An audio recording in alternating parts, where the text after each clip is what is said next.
देखिए बच्चों, आज का जो हमारा क्वेश्चन है वो है एग्जांपल नंबर 4.6। बहुत ही सिंपल क्वेश्चन है। देखो क्वेश्चन क्या कह रहा है, straight wire carrying a current of 12 ampere is bent into semi circular arc of radius 2 centimetre as shown in figure 4.11 a. हम इस ए फिगर की बात कर रहे हैं, ठीक है। अब देखो यहाँ पे हमारे पास क्या है, एक स्ट्रेट वायर है जिसे हमने सेमी सर्कुलर आर्क में बेंट कर दिया है, कुछ इस तरीके से बेंट कर रखा है।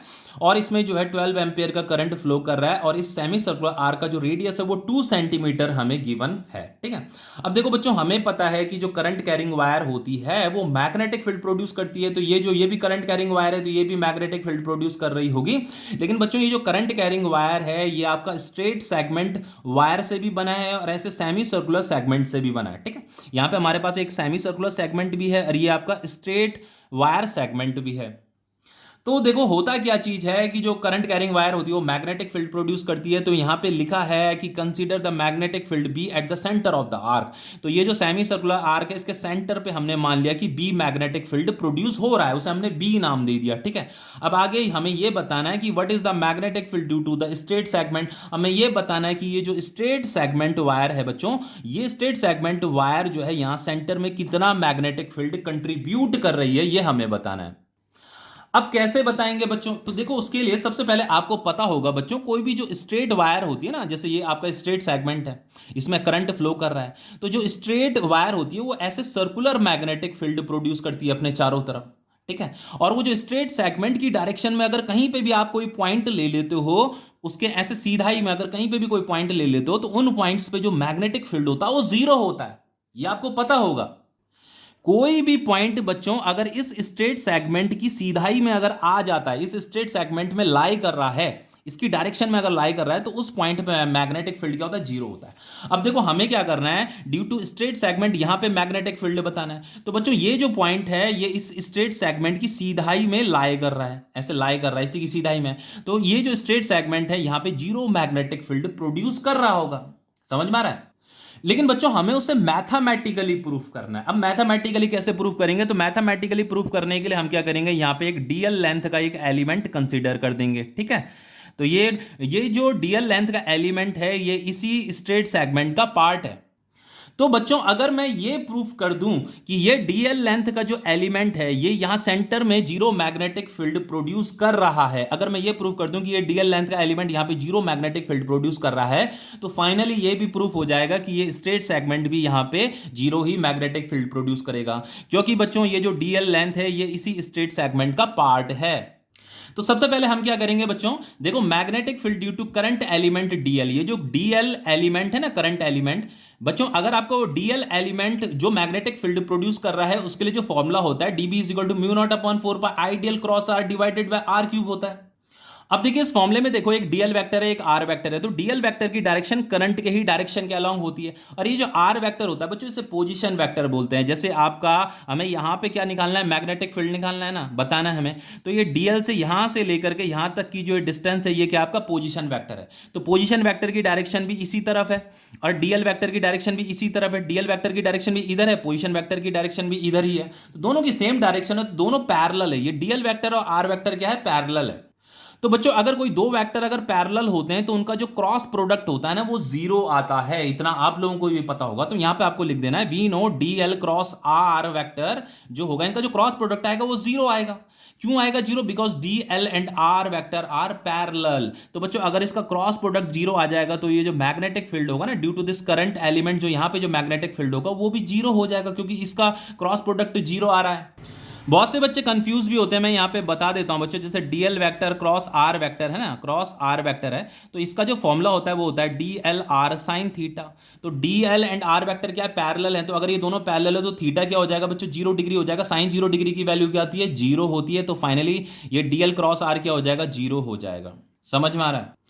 अब देखिए बच्चों ये मैग्नेटिक फील्ड कितना हो गया, जीरो हो गया। तो फाइनली हमने यहाँ पे ये प्रूव कर दिया कि ये जो करंट एलिमेंट है डीएल लेंथ का, ये यहाँ पे जीरो मैग्नेटिक फील्ड प्रोड्यूस कर रहा है। तो क्योंकि बच्चों ये डीएल जो है इसी स्ट्रेट सेगमेंट का पार्ट है, तो हम ये भी कह सकते हैं फाइनली कि ये स्ट्रेट सेगमेंट भी यहाँ पे जीरो मैग्नेटिक फील्ड ही प्रोड्यूस करेगा।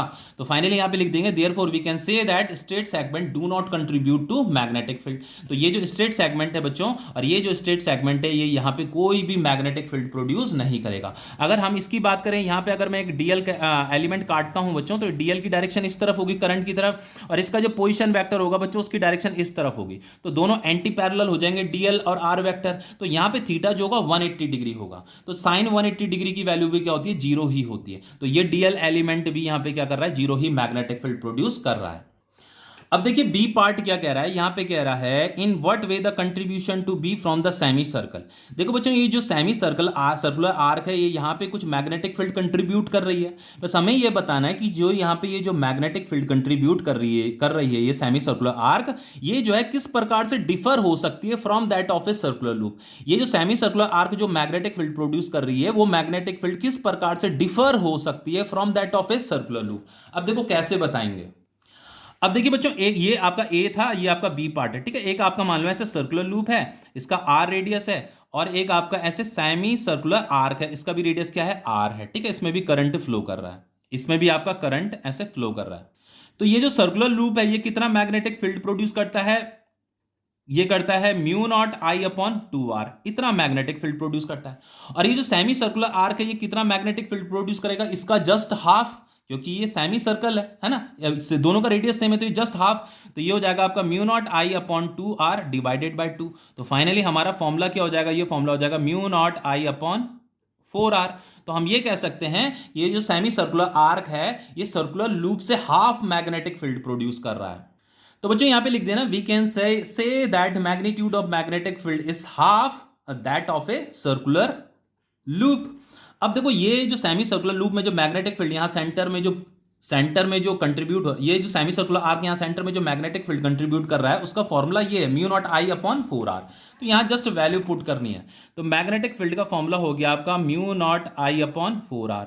तो बच्चों म्यू नॉट अपॉन 4 पाई जो होता है वो होता है 10 की पावर -7, तो ये म्यू नॉट की जो वैल्यू हो जाएगी वो हो जाएगी 4 पाई इंटू 10 की पावर -7। तो यहाँ पुट कर देंगे हम इस वैल्यू को, ठीक है। तो मैग्नेटिक फील्ड म्यू नॉट की जगह में आ जाएगा 4 पाई इंटू 10 की पावर -7। करंट है आपका 12 एम्पियर, ये है आपका 4 इंटू रेडियस कितना दे रखा है, रेडियस आपका 2 सेंटीमीटर है, तो अगर मैं उसे मीटर में कन्वर्ट करता हूं तो वो 0.02 मीटर हो जाएगा। यहां से डेसिमल हटाऊंगा तो ये 2 जीरो चले जाएंगे, ये 2 6 12, यहां 600 आ जाएगा। तो फाइनली बच्चों ये हो जाएगा आपका, ये 4 से 4 कट जाएगा, पाई की वैल्यू होती है 3.14 इंटू 10 की पावर -7 इंटू ये 600। तो अगर मैं ये 600 और ये 3.14 को मल्टीप्लाई करता हूं तो यहां पे आता है 1884 इंटू 10 की पावर -7। तो बच्चों अगर मैं इसे साइंटिफिक फॉर्म में लिखता हूं इसको, तो ये हो जाएगा आपका 1.884 इंटू 10 की पावर 3 इंटू ये 10 की पावर 7 भी आएगा। तो फाइनली इस 1.884 को मैं लिख सकता हूं राउंड ऑफ में 1.9, और ये आ जाएगा आपका 10 की पावर -4 इसे सॉल्व करने पे, तो ये आ गया आपका टेस्ला, ठीक है। और अगर हम डायरेक्शन की बात करें तो राइट हैंड रूल से हम उसकी डायरेक्शन भी पता कर सकते हैं मैग्नेटिक फील्ड की। तो बाय राइट हैंड रूल जो मैग्नेटिक फील्ड होगा is normal to the plane of paper going into it, तो वो इनटू द पेज उसकी डायरेक्शन होगी, लेकिन वो परपेंडिकुलर होगा, मतलब प्लेन ऑफ पेपर के नॉर्मल होगा। नॉर्मल का मतलब परपेंडिकुलर। जैसे यहां पे देखो किधर होगा, यहां पे जो मैग्नेटिक फील्ड की डायरेक्शन होगी वो इनटू द पेज होगी।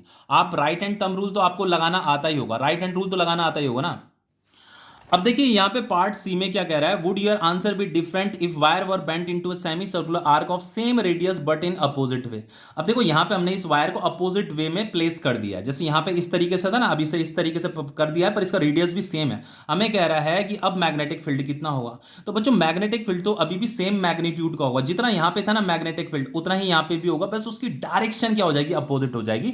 यहां पे जब आप राइट हैंड थंब रूल लगाओगे तो आपको मैग्नेटिक फील्ड की डायरेक्शन आउट ऑफ पेज मिलेगी, ठीक है। यहां पे तो इनटू द पेज थी, इनटू द पेज थी ना, यानी कि इनवर्ड थी, यहां पे आउटवर्ड होगी। तो आपको आंसर में लिखना है magnetic field are of same magnitude but in opposite direction. तो ये क्वेश्चन आपका कंप्लीट हो गया है।